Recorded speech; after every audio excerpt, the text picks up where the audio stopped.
The classroom fell silent when the master clapped his hands. This morning, children, we'll begin with the first communion class.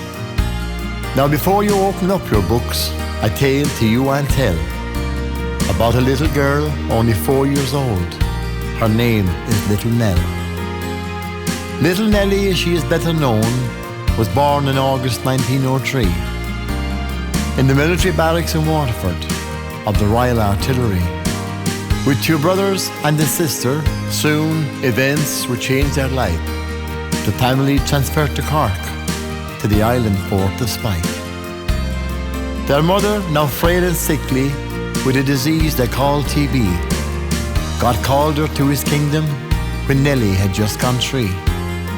Their father held his children as the tears fell from his eyes.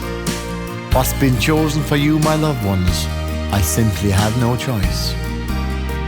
They spent one last night together as the Organ family. Their father knew 'twould be their last for many, many years. For Thomas was going to Upton, young David to Passage West, the girls going to the Good Shepherd home, the convent and Sunday as well. The master said, now children, my story I hope you understand. The class had remained silent until Timmy Murphy raised his hand. Tell me, sir, said Timmy, where did the children go? The master said, to an orphanage, a place for children with no home. Now class, we will continue. Pay attention if you will. Soon after it was discovered, little Nellie too was ill.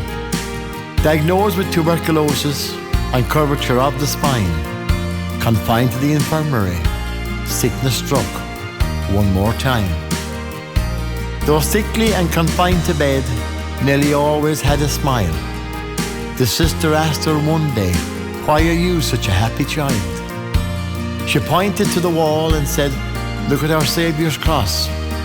He sits on the chair beside me, and I talk to Holy God. The sister listened in amazement at the secrets she revealed and informed the local clergy of this amazing child.